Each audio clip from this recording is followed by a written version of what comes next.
no, it's heading straight for... It's running loose. Help me, please. Bust my buffers. Help!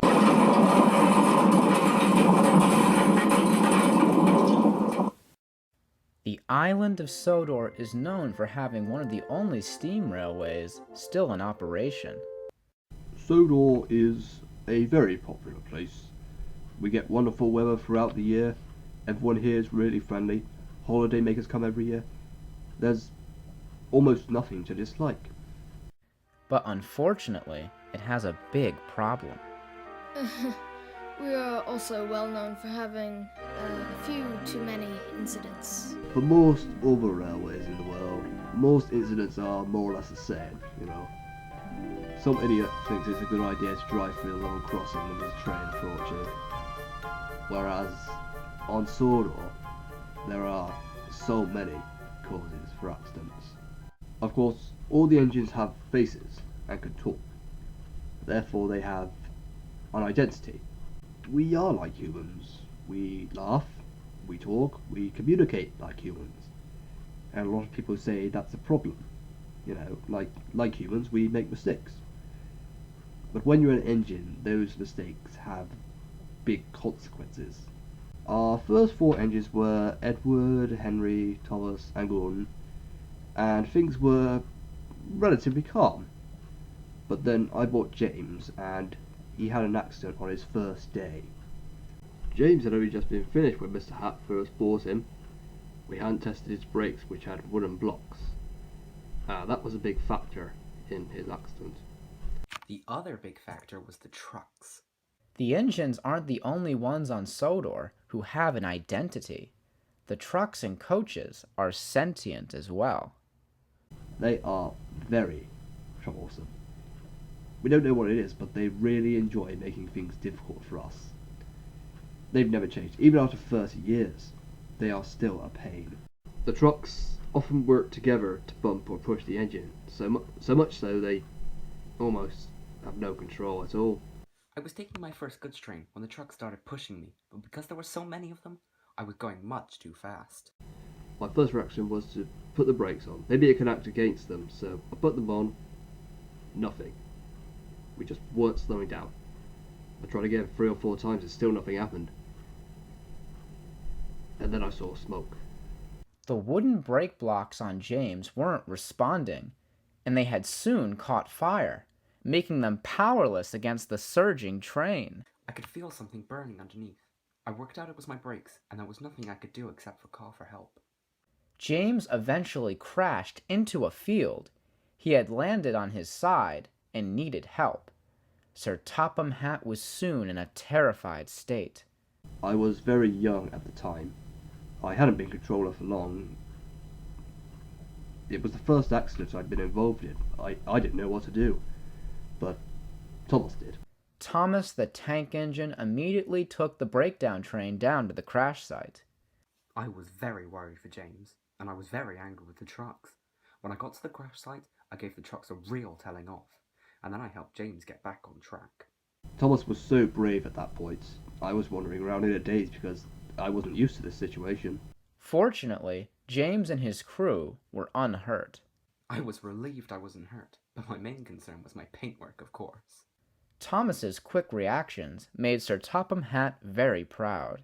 Thomas deserves a reward, I decided, so I gave him his own branch line. I've worked on that branch line ever since James's accident. And I gave James some new brake blocks, thinking that would be it. Mr. Hatt was very confident there wouldn't be another accident as serious as that. But several months later, Thomas crashed into a snowdrift. I was responsible for that accident. I didn't wear my snowplow, which is just vital in the snow. You have to wear the snowplow if you want to get anywhere. Thomas proved he was only human in that accident. He made a mistake, as was the case for several incidents that year. There was Gordon falling into a ditch, James crashing into tar wagons, Thomas falling down a mine. They all happened because they made silly mistakes which led to a lot of complaints. Passengers have suggested to me countless times that if I'd showed them more discipline, these accidents wouldn't happen. And I always say, crashes are a part of a railway. Sir really doesn't appreciate complaints and doesn't always know how to sort them out. But you couldn't say it's all his fault because it wasn't. Sometimes it's nobody's fault. The first ever Flying Kipper run is an example of this. The Flying Kipper is an early morning fish run that I had the pleasure of taking for the first time on a freezing cold winter morning. The Flying Kipper rarely stops and nearly goes as fast as the Express, so warning engines of a problem ahead requires plenty of good time. Nobody, apart from the signalman, knew the points were frozen. When points are frozen by ice and snow, it is impossible to change them correctly. The signal did go to red to tell Henry to stop, but the snow had forced it down. Christ, the snow was so white. It was near impossible to see we were on the wrong track. On the track Henry was on, a goods train was waiting for the Flying Kipper to pass. Me and the engine's crew were having a lovely cup of cocoa. We didn't know what was about to happen. When the driver and fireman were about to go back to the engine, we heard a whistle. Why is the Flying Kipper whistling at this point? So I looked through the window and I saw this dark engine approaching. The three of us only just got out of the brake van in time. When Henry's driver saw what was ahead of them, he quickly put the brakes on. But I knew there was no chance we would stop in time, so turned to the fireman, grabbed him by the arm, and we just jumped. Henry the Green Engine crashed at a speed of nearly 60 miles an hour. I just remember seeing this brake van right in front of me. I closed my eyes and the next thing I can remember is the breakdown train arriving. Sir Topham Hatt awoke that morning to a dreadful phone call. I just jumped out of bed, got dressed and headed over to the crash site. I knew it was a terrible accident, and just like Jane's accident, I was really, really worried. And I think that was the moment I realised how much my engines meant to me. Henry suffered serious damage from the incident. He was sent to Crewe to have a new shape fitted. We've had lots and lots of crashes, but...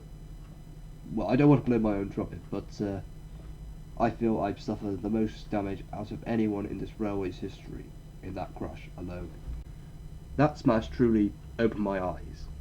I was more demanding after that. 2 years later, however, Sir Topham Hatt bought his first diesel engine that went by the name of Diesel. Yes, the diesels. If the trucks weren't the cause of certain incidents, the diesels would be another problem. We do have nice diesels on our railway, like Mavis, Salty, Bocorn, Paxton, but there are several that are just untrustworthy. Diesel is their leader. He has the nickname Devious Diesel for that reason. Alright, I admit it. I was out of order when I first came, but after that all I wanted to do is be as good as them. Maybe even better. When Diesel first arrived, he spread lies about Duck, Sir Topham Hatt's new Western engine, which led to another huge incident. I was helping out with his goods train up a very steep hill. And shortly after Duck left, the truck started holding back, and then the coupling broke. The trucks had caused trouble again.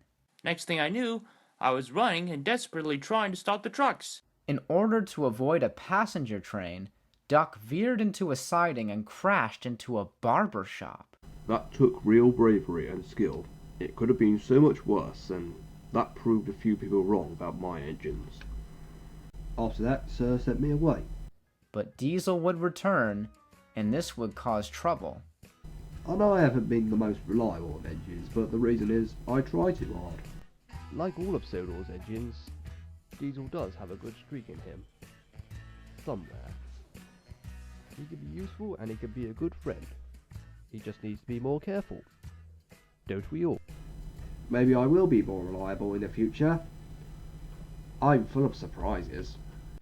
The station master got a big surprise not long after. Yes, I'll never forget the accident in my house. By this point, Thomas was secretly my favourite engine, due to his bravery and his reliability. It's been several months since his last accident, so I was amazed when I heard about his crash in the house. I was very foolish that day, I must admit. The previous day, my driver had said, You could almost manage it without me. I believed that, and I thought I could indeed manage without my driver. So the next morning, I tried to move by myself, and it worked. Until I realised I couldn't stop. I was having a lovely serving of eggs and toast, just getting ready for work, and then smash. Thomas crashed into the wall of the station master's house, but once again, no one was injured. My wife was furious, even angrier than me actually. If the house had collapsed, the station master wouldn't be here today, and Thomas would have had more damage. Thomas went to the works, which unfortunately led to an even worse event in the year of 1986. The story of Percy's predicament is a very long one. Daisy arrives on Sodor while Thomas is at the works. She doesn't like taking the milk truck, so Toby the tram engine takes it instead. That leaves Percy with the tough job of taking Toby's trucks. I heard that Percy was going too fast, so I stopped all the cars at the level crossing. Any car could have been collected by Percy. Of course I could have switched Percy onto the runaway line, which would have prevented the big smash, but if the cars hadn't been stopped, we would definitely have seen deaths. Percy crashed into a brake van, completely obliterating it. I was relieved Percy wasn't hurt, but I wasn't happy that he was so badly damaged. I wasn't lying when I said, You have put us in an awkward predicament. I'll be honest, things were a bit quieter after that. That was until 1994. A railway run by smaller engines had been opened, called the narrow gauge railway. Most of the engines there were more responsible than the standard gauge ones. Apart from me, you're going to say, aren't you? In his early days, Sir Handel was the laziest engine there, and that led to Peter Sam's huge accident. I spoke to Gordon the day before, and he said to me I could pretend to be ill. I really should have told Sir Handel about Thomas's accident a few years earlier. I wouldn't have done it if I knew about that accident. The incline is a part of the railway that loads the trucks with slate. Full trucks are pulled down the incline via a winch, and the weight pulls empty trucks up the incline. It's a clever piece of machinery, I'll admit, but we have seen a few too many incidents with that machine, and I suffered the worst out of it. So Sir Handel pretended to be ill, and I had to work at the incline with Rusty. The trucks were fed up with the way I was treating them, so they wanted revenge. They thought Peter Sam was me, and, well, it's quite inevitable what was going to happen. I puffed up right at the bottom of the incline, having no idea the trucks were up to no good. Then they started pulling extra hard until the winch snapped. I had no time to react. As soon as I saw them coming down the hill, my first reaction was to close my eyes and wait for the hit, which I knew would be good. I said, please let this be quick. I thought I was a goner. The trucks rolled straight into Peter Sam. His front end was in tatters, and his funnel was cracked. I couldn't believe I survived that. I was undoubtedly more shocked than injured. Peter Sam had to wait several months for his new funnel. I have had this special funnel, as my friends have called it, ever since. It's very clever and makes a lot of them jealous. But aside from this, Peter Sam's smash meant the beginning of more problems for Sir Topham Hatt. Before Peregrine Percival arrived, who was in control of this to this day, I was in charge of the narrow gauge railway as well as the North Western. My boss arrived after hearing of Peter Sam's incidents, and he gave me a full list of complaints from visitors, insisting I did something to prevent an even worse scenario. A lot of people have said to me, maybe I don't understand the seriousness of a railway crash because I've never been involved in one, but I would argue with them, saying I have been in an accident, and it was the biggest one in our history. This took place in 1998 when Kirk Ronan Station was opened. What a lot of people remember is, in 1895 there was a derailment in France in a station called Gare Montparnasse. The driver was making up for lost time and the train completely overshot the station. A woman in the street was killed by falling debris. When I read about this, I was shocked.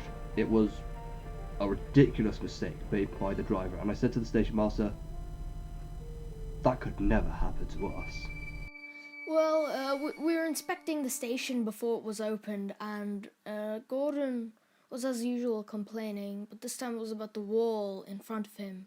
Important engines like me should have a panoramic view, where I can see people and people can see me. And we just completely ignored him, but in the end he got his panoramic view. The one thing I was worried about that morning was my speech before I officially opened the station. I was in Gordon's cab rehearsing it when suddenly there was panic in the driver's voice. I was getting ready to pull the brake lever at precisely the right moment, but when I did, it jammed. I tried it 2 or 3 times, and then let the fireman try. Still nothing. I reduced steam, and I realized, oh my God, we're going to go right through the wall. Gordon smashed into the wall, but no one outside was hit by debris. Luckily. There is a certain code for the number of times an engine whistles.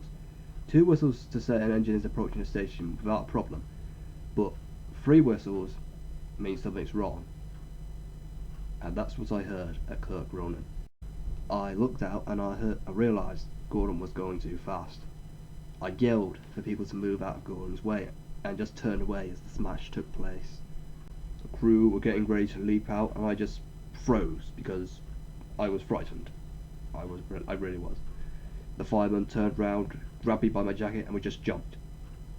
I closed my eyes and the next thing I heard was Gordon calling, Help me, please! Unfortunately for the fireman, I landed on his arm and crushed it a tiny bit. I don't know why, but that sticks in my mind because, remarkably, it was the only injury out of everyone. The hole in the wall remained as a panoramic view for Gordon, but there were multiple incidents that same year. 1998 had some of our biggest disasters. The mine collapsed and we nearly lost Percy. And then there was the Great Flood that could have been so much worse. And it was when the new quarry was built that Sir Topham Hatt was hurt the most. While collecting all the rock, we had to drill it out of the mountains, and Rusty was concerned about a boulder at the very top. Until one fateful day, the boulder fell onto the tracks. The wind just blew in my direction when it landed. Next thing I knew, I was running away from it. I only just managed to avoid it without damaging me.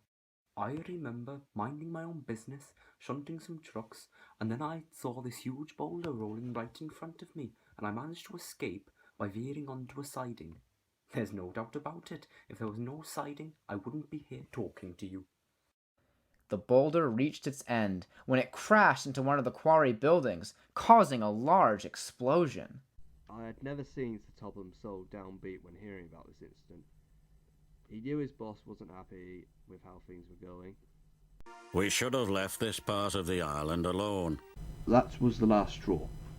My boss called me and said there was going to be a court case in England to decide whether I should be controller or not.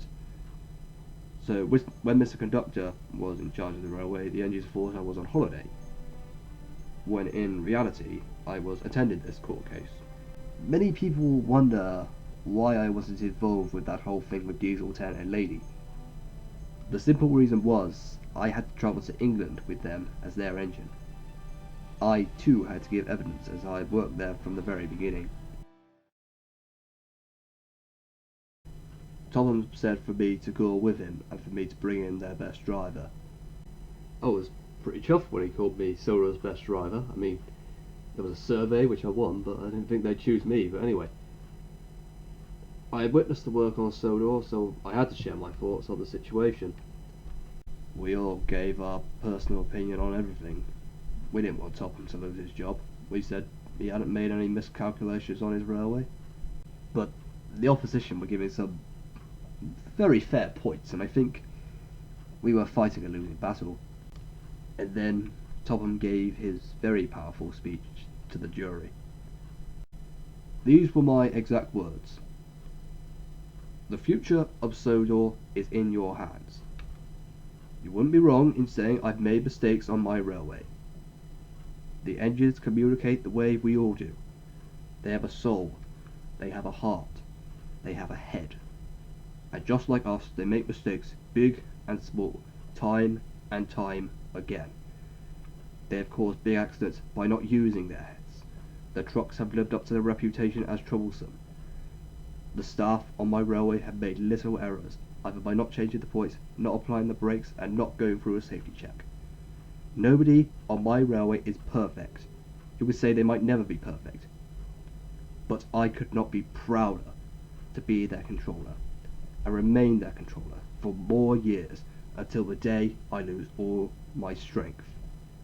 But my engines will have the strength to carry on, because the engines are the island of Sodor. Most people then stood up and started clapping, and I couldn't believe it. We might actually pull this off, was the first thing I said after that very powerful speech. The next day, a decision was made by the jury. I have come to the decision that this trial will go in favour of Sir Topham Hatt. And he banged his mallet. I felt like crying after that, I really did. I couldn't wait to tell everyone. I won't lie, I did think I did have to give my top hat away to the new controller, but I just threw it into the air and it landed on my head. I was so ecstatic. To this day, Sir Topham Hatt is still the controller on the Sodor Railway. Now, I don't want to be negative or anything, but things have changed a bit more recently.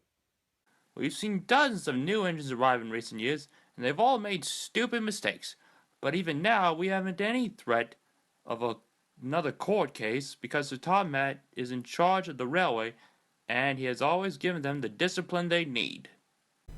We probably see more accidents now than we did in the early years of Sodor, but there has been no problems in terms of safety. That's exactly what it should have been like before.